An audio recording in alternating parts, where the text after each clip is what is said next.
যদি দেখা দেখা করো চাষ, তালে তালে খাওয়া বাস।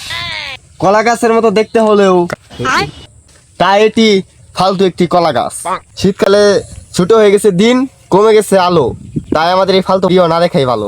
প্রিয় দর্শক মন্ডলী, দরকার এখন আমাদের ভিউজ, তাই আমরা একটা ফালতু ভিডিও নিয়ে হাজির হয়েছি। আপনারা সবাই শেষ পর্যন্ত দেখুন। সুপ্রিয় দর্শক মন্ডলী, আজকে আমরা ফালতু ভিডিও নিয়ে চলে আসলাম সজীব ভাইয়ের কাছে। তিনি কলা গাছ লাগিয়েছেন, কিন্তু কলা গাছে কলা ধরে নাই, কিন্তু সে কিভাবে টাকা উসুল করে সেটা আজকে আমরা তার কাছে জানবো। আমরা এখন ফালতু বেচানো না পারে চলে যাই আমরা সজীব ভাইয়ের কাছে। এই আসেন আসেন আসেন, তাড়াতাড়ি, সময় বেশি হয়ে গেলে পরে কিন্তু বেলা বেড়ে গেলে পরে কিন্তু রেট বেড়ে যাবে। তাড়াতাড়ি আসেন আসেন, বেলা বেড়ে যাওয়ার আগে আসেন, রেট বেড়ে যাবে পরে। 1 ঘন্টা 500 টাকা, 1 ঘন্টা 500 টাকা। এ ভাই আসেন আসেন আসেন, তাড়াতাড়ি আসেন। সজীব ভাই ভালো আছেন? বাগান কয় ঘন্টার দিকে ভাড়া নিবা?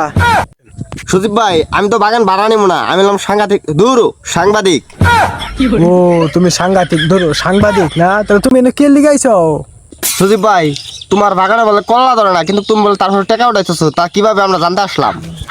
তোমার দেখে মনে হচ্ছে তুমি একটা অশ্লীল ছেলে, এটা বেদব। আমার এইখানে যে কাজ কারবার হয় আমার বাগানে, এটা যদি পুলিশ প্রশাসন জেনে যায় তাহলে কি আমার এই ব্যবসা চলবে?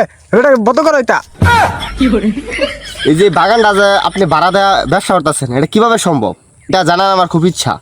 তোমার জানার ইচ্ছা, তাহলে বাগানটা ভাড়া নিয়ে দেহ পিতে কি কয় ফেলে আমি টাকা ইনকাম করি, তুমি দিতে গিয়ে দেহ। তোমার এত জানার ইচ্ছা, তাছাড়া তোমার এই ভিডিও যদি পুলিশ প্রশাসনে দেয় তাহলে কি আমার এই ব্যবসা টিকবো?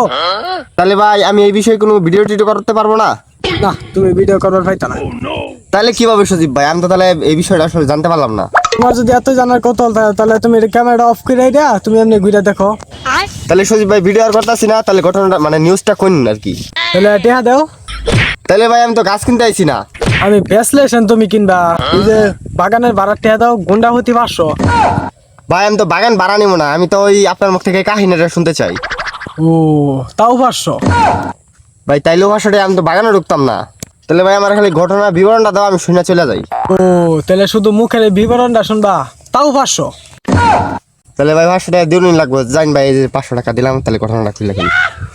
তুমি 20 মিনিট দাঁড়াই থাকো, তাহলে দেখবার হয় না কি হয়। তারপর আমি তোমাকে মুখে বলছি যে প্রথমে আমি জমির মধ্যে গাছ লাগাইলাম, তারপরে মনে করো যে গাছ সার দিলাম, গাছগুলো ভালোই হইতেছিল, গাছগুলো বড় হইলো, তারপরে দেখলাম কলা ধরলো না। তারপরে এখন আর কি করবো, কলার যে দাম বাজারে, এখন তার আমার বাগানে কলাও হইলো না। তাহলে এই জন্য আর কি করবো, একটা তো এত টাকা খরচ করছি, সার দিছি আমি, এখন তো কিছু একটা করতে হবে। আমার এত বড় জমির মধ্যে ফসল লাগালাম, এই জন্য একটা ভাড়া দিয়ে দিছি, এখন আমার এখান থেকে টাকা ওঠে। তাহলে ভাই 20 মিনিট আমি দাঁড়াই দেখি কি আসলে নো। গুন্ডা 500, গুন্ডা 500। সুদীপ ভাই, এই যে 500 টাকা নাও, আমি ভিতর হয়ে 1 ঘন্টা নিয়ে গিয়ে আর 3 জন আইতাছে।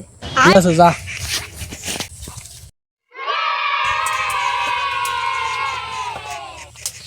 ভাই ও তো ঢুকলো, কিন্তু আরো 3 জন যাবো, তারা কি করবো? ও ঢুকছে, আর 3 জন যাবো, তারা 4 জনে মিলে টাস খেলাবো। এটা যদি পুলিশ প্রশাসনে জানে, তোমার নিউজের মধ্যে যদি উঠে, তাহলে কি আমার এতে ব্যবসা চলবো? ভাই আরো 3 জন দেখি গেল, বাইরে সময় হয়ে গেছে দেখি। কত টাকা লাভ হইলো? সুদীপ ভাই, তোমাকে 300 টাকা বোনাস দিলাম, আজকে আমার অনেক লাভ হয়েছে। আজকে পার্টি করতে পারবো। ভাই তাহলে আপনি এইভাবে আপনি ব্যবসা করেন? ও আমি এভাবে ব্যবসা করি। এবার তুমি জানছো তো কিভাবে ব্যবসাটা করলাম আমি। এবার শুধু সুজা বাড়িতে চলে যাও, আর এদিকে আইসো না তুমি। তাহলে ঠিক আছে সজীব ভাই, তাহলে আমি যাই গা। ফালতু ফালতু ফুলাফান কইতে হয়, আমার ব্যবসাটা পড়াই লস করে গেছি। ভিডিওটা করবা দিলে আমার ব্যবসাটা লস হয়ে যেত।